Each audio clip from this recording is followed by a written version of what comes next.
Hi everyone, welcome to Savita Nisu YouTube channel. ನಾನು ನಿಮ್ಮ ಸವಿತಾ. ಬನ್ನಿ, ನಾನು ಇವತ್ತಿನ ದಿವಸ ಒಂದು ಮಿಲೆಟ್ ಮಾಡೋದಕ್ಕೆ ಹೇಗೆಲ್ಲ ನಾನು ತಗೊಂಡಿದ್ದೀನಿ ಸಿರಿಧಾನ್ಯಗಳನ್ನು, ಹಾಗೆ ಅದನ್ನು ಯಾವ ಥರ ತೊಳೆದು ಕ್ಲೀನ್ ಮಾಡಿ ಅದನ್ನು ಯಾವ ಥರ ಸೋಪ್ ಮಾಡ್ತೀನಿ ಅಥವಾ ಯಾವ್ಯಾವ ಥರ ಕಲರನ್ನು ಪ್ರೊಡ್ಯೂಸ್ ಮಾಡುತ್ತೆ ತೊಳಿಬೇಕಾದ್ರೆ ಅಂತಲೂ ಕೂಡ ನಾನು ನಿಮಗೆ ಇಲ್ಲಿ ತೋರಿಸ್ತಾ ಹೋಗ್ತೀನಿ. ಹಾಗೆ ಏನೇನೆಲ್ಲ ಇಂಗ್ರೀಡಿಯೆಂಟ್ಸ್ ತೊಗೊಂಡಿದ್ದೀನಿ ಅಂತೇಳಿ ತೋರಿಸ್ತೀನಿ. ಬನ್ನಿ ನಾನಿಲ್ಲಿ ಏನು ಮಿಲೆಟ್ಸಿಗೆಲ್ಲ ಬೇಕಾಗುತ್ತೋ ಆ ಇಂಗ್ರೀಡಿಯೆಂಟ್ಸ್ ಎಲ್ಲನ ಒಟ್ಟಾಗಿ ನಾನು ಎತ್ತಿಟ್ಕೊಂಡಿದ್ದೀನಿ. ನಾನಿಲ್ಲಿ ತೋರಿಸ್ತಾ ಇರೋ ಸಿರಿಧಾನ್ಯಗಳನ್ನು ಹೇಗೆ ತೊಳಿಬೇಕು, ಏನೇನು ತೊಗೊಂಡಿದ್ದೀನಿ ಅಂತೇಳಿ ಹೇಳ್ತಾ ಹೋಗ್ತೀನಿ. ಬರಗು, ಹಾರ್ಕ ಅಕ್ಕಿ, ಇದು ಕೊರ್ಲೆ ಅಂತ ಹೇಳಿ, ಇದು ಊದಲ ಅಕ್ಕಿ, ಇದು ಸಾಮೆ, ಇದು ನವಣೆ. ಇದಿಷ್ಟು ಸಿರಿಧಾನ್ಯಗಳನ್ನು ನಾನು ತೊಳೆದ್ಬಿಟ್ಟು ಎಲ್ಲನೂ ಕೂಡ ಸೋಪ್ ಮಾಡೋದಕ್ಕೆ ಇಡ್ತೀನಿ. ಇನ್ನು ಬಾಕಿ ಏನು ಬೇಳೆಕಾಳುಗಳೆಲ್ಲ ತೊಗೊಂಡಿದ್ದೀನೋ ಅದನ್ನೆಲ್ಲ ಒಂದು ಸರ್ತಿ ಕ್ಲೀನ್ ಮಾಡಿಕೊಂಡು ಒಂದು ಕಾಟನ್ ಬಟ್ಟೆಗೆ ಹಾಕಿ ಎಲ್ಲ ಒರೆಸಿ ಎತ್ತಿ ಇಟ್ಕೊಂಡು ಹುರಿಯೋದಕ್ಕೆ ಯೂಸ್ ಮಾಡ್ತೀನಿ. ಓನ್ಲಿ ನಾನಿಲ್ಲಿ ಸೋಪ್ ಮಾಡೋಕ್ಕೆ ಇಡ್ತಾ ಇರೋದು ಸಿರಿಧಾನ್ಯಗಳು. ಯಾಕೆ ಅಂದರೆ ಅದು ಗಡುಸು ಪದಾರ್ಥಗಳು ಆಗಿರೋದ್ರಿಂದ ಅದನ್ನು ಮಾತ್ರ ನಾನು ಸೋಪ್ ಮಾಡ್ತೀನಿ. ಇನ್ನು ಮಿಕ್ಕದನ್ನೆಲ್ಲ ಹಾಗೆಯೇ ಫ್ರೈ ಮಾಡ್ತೀನಿ. ಇವಾಗ ಬರಗು ಅಕ್ಕಿನ ನಾನು 1 kg ತೊಗೊಂಡಿದ್ದೀನಿ. ಎಲ್ಲನೂ ಸಿರಿಧಾನ್ಯಗಳು 1 kg ತೊಗೊಂಡಿದ್ದೀನಿ. ದ್ವಿದಳ ಧಾನ್ಯಗಳನ್ನೆಲ್ಲ ಅರ್ಧ kg ತೊಗೊಂಡಿದ್ದೀನಿ. ಹೀಗಾಗಿ ಇವಾಗ ಬರಗು ಅಕ್ಕಿನ ಫಸ್ಟು ತೊಳೆದ್ಬಿಟ್ಟು ಒಂದು 8 ಗಂಟೆಗಳ ಕಾಲ ಸೋಪ್ ಮಾಡೋದಕ್ಕೆ ಇಡ್ತೀನಿ. ಆನಂತರ ಒಣಗಾಕಬೇಕು ಬಸೆ ಹಾಕಿ. ಇವಾಗ ತೊಳೆಯೋದನ್ನು ತೋರಿಸ್ತೀನಿ, ಯಾವ ಥರ ಎಲ್ಲ ತೊಳಿತೀನಿ ಅಂತ ಒಂದೊಂದನ್ನಾಗೆ ತೋರಿಸ್ತೀನಿ.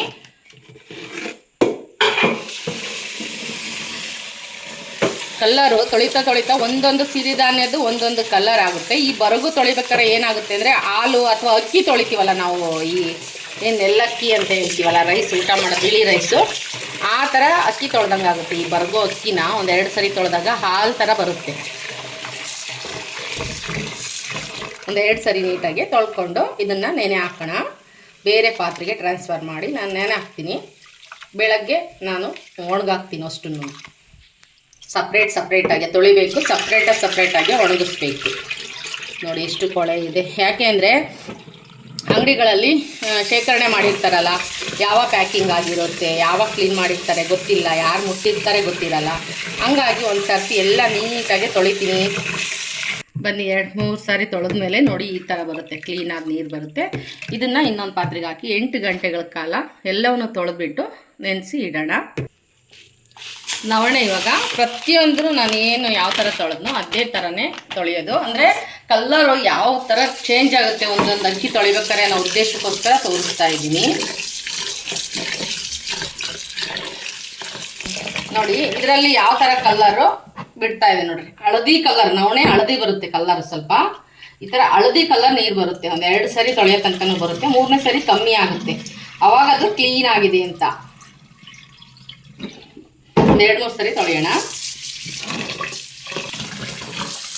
ನೋಡಿ ಇವಾಗ 3ನೇ ಸಾರಿ ತೊಳೆದೆ. ಇವಾಗ ಎಲ್ಲೋ ಕಲರ್ ಹೋಗಿ ಈ ಥರ ಒಂದು ಲೈಟಾಗಿ ಬರುತ್ತೆ ಅಷ್ಟೇ.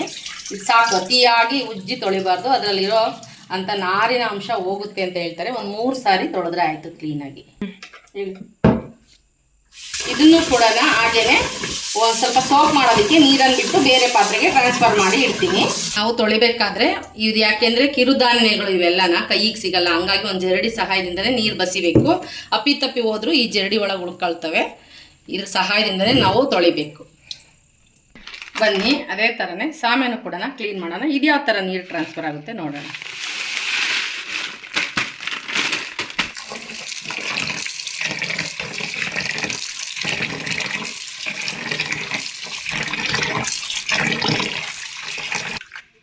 ನೋಡಿ ಇವಾಗ ಸಾಮೆನ ತೊಳಿತಾ ಇದ್ದೀನಿ. ಸ್ವಲ್ಪ ಕೊಳೆ ಆಗಿರೋವು ಅಥವಾ ಕ್ಲೀನ್ಡ್ ಇಲ್ಲದೆ ಇರೋದು ತಂದರೆ ಮಾತ್ರ ಸ್ವಲ್ಪ ಕೊಳೆ ಥರ ಅನಿಸುತ್ತೆ.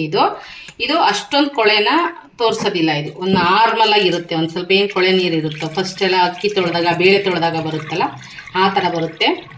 ಇದ್ರದ್ದು ಏನು ಹೇಳ್ತೀವಿ, ಪಕ್ವವಾಗಿ ಅಂದರೆ ಬಲಿದೇ ಇರೋ ಅಂಥ ಎಳೆ ಕಾಳುಗಳು ಎಲ್ಲ ಇದ್ದರೂ ನೀರಲ್ಲಿ ತೇಲಿ ಹೋಗುತ್ತೆ ಹಿಂಗೆ ತೊಳಿಬೇಕಾದ್ರೆ. ಇದೇನು ಅಷ್ಟೊಂದು ಕಲರನ್ನು ಬಿಟ್ಕೊಳ್ಳಲ್ಲ. ಇದು ಏನು ಅದು ಅಕ್ಕಿ ಇರುತ್ತೋ ಅದೇ ಕಲರ್ ನೀರೇ ಒಂದು ಲೈಟಾಗಿ ಹೋಗುತ್ತೆ. ಇದನ್ನು ಕೂಡ ನಾನು 3 ಸರಿ ಕ್ಲೀನಾಗಿ ತೊಳೆದ್ಬಿಟ್ಟು ಸೋಪ್ ಮಾಡೋದಕ್ಕೆ ಇಡ್ತೀನಿ. ಇದನ್ನು ಈ ಥರ ಎಲ್ಲನೂ ಶೋಧಿಸ್ಕೋಬೇಕು, ಅಂದರೆ ಜರಡಿ ಮಾಡ್ಕೊಂಡೇ ಸೋಸ್ಕೋಬೇಕು, ಕೈಗೆ ಸಿಗಲ್ಲ ಇವು ಕಾಳುಗಳು. ಇವಾಗ ಊದೆಲ್ಲ ತೊಳೆಯೋಣ.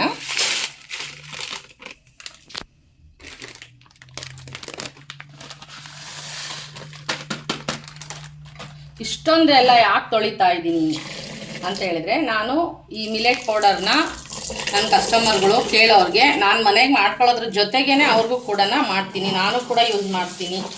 ಹಂಗಾಗಿ ನಾನು ಇಷ್ಟೊಂದು ಕ್ಲೀನಾಗಿ ಶ್ರದ್ಧೆಯಿಂದ ಮಾಡ್ತೀನಿ. ಯಾಕೆ ಗೊತ್ತಾ, ಇದು ನಾವೆಷ್ಟು ಚೆನ್ನಾಗಿ ತೊಗೊತೀವೋ ಅಷ್ಟು ಒಳ್ಳೇದು ನಮಗೆ ಬಾಡಿ ಹೆಲ್ತ್ಗೆ.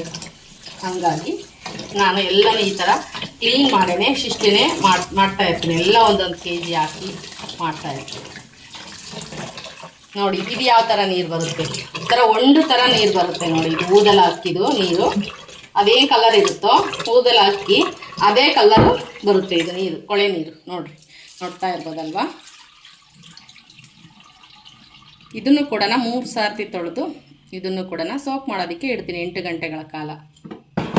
ಬನ್ನಿ ಇವಾಗ ಕೊರ್ಲೆ ಅಕ್ಕಿನ ತೊಳಿತಾ ಇದ್ದೀನಿ. ಇದು 1 kg.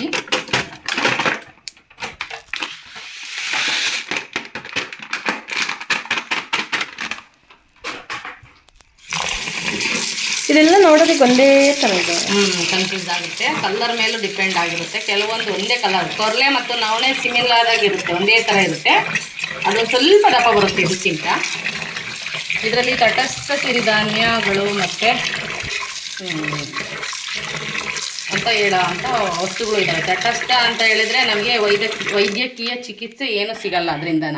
ಹೊಟ್ಟೆ ತುಂಬಕ್ಕೋಸ್ಕರ ತಿನ್ನೋ ಅಂಥ ಸಿರಿಧಾನ್ಯಗಳು ಬೇರೆ ಒಂದು 5 ಇದಾವೆ. ಅವು ಯಾವ್ಯಾವು ಅಂತ ಹೇಳಿದರೆ ರಾಗಿ, ಜೋಳ, ಮೆಕ್ಕೆಜೋಳ, ಸಜ್ಜೆ, ಬೊರಗು. ಇವು 5 ತಟಸ್ಥ ಸಿರಿಧಾನ್ಯಗಳು. ಇವು ಹೊಟ್ಟೆ ತುಂಬಕ್ಕೋಸ್ಕರ, ಒದಗಕ್ಕೋಸ್ಕರ ಅವನ್ನ ಯೂಸ್ ಮಾಡಬೇಕು. ಅದರಿಂದ ಯಾವುದೇ ರೀತಿಯ ಫೈಬರ್ ಅಂಶ ಅದರಿಂದ ಜಾಸ್ತಿ ಸಿಗಲ್ಲ. ಜೊತೆಗೆ ಊಟ ಮಾಡೋಕ್ಕೆ ತುಂಬ ಯೋಗ್ಯವಾದವು, ಹೊಟ್ಟೆ ತುಂಬುತ್ತೆ, ಹಾಗೆ ಜೀರ್ಣನೂ ಕೂಡ ಆಗುತ್ತೆ.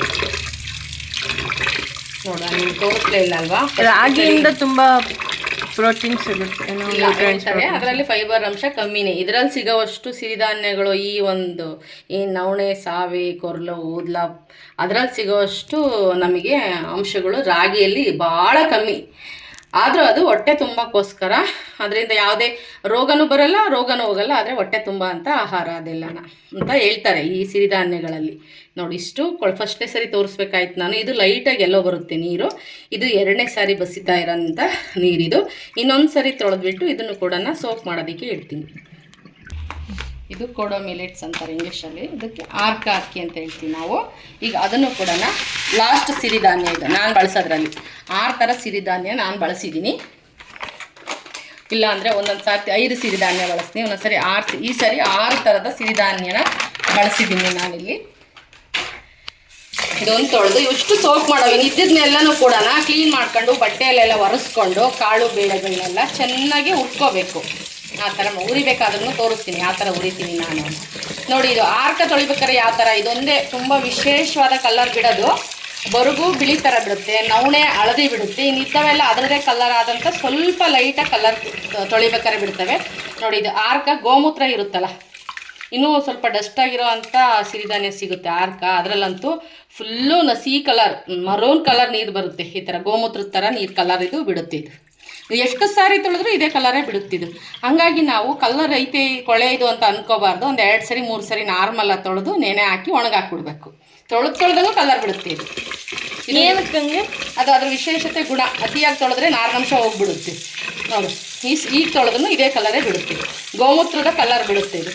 ಇವಕ್ಕೆ ತುಂಬ ಕಾಸ್ಟ್ಲಿ. ಸ್ವಲ್ಪ ಸಾಮೆ, ಕೊರ್ಲೆ, ಕೂದಲ, ಅಕ್ಕಿ ಸ್ವಲ್ಪ ಎಲ್ಲ ಸಿರಿಧಾನ್ಯಕ್ಕಿಂತ ಸ್ವಲ್ಪ ಜಾಸ್ತಿ. ಇದರಲ್ಲಿ ಫೈಬರ್ ಅಂಶ ಜಾಸ್ತಿ ಇದೆ, ನಾರಿನ ಅಂಶ ನೋಡ್ರಿ. ಮತ್ತು ಅದೇ ಕಲರೇ, ನೀವು ಎಷ್ಟು ಸರಿ ತೊಳೆದ್ರೂ ಇದೇ ಕಲರೇ ಬಿಡುತ್ತೆ. ನಾವು ಒಂದು 2 ಸರಿ 3 ಸರಿ ತೊಳೆದು ಸ್ಟಾಪ್ ಮಾಡಬೇಕು.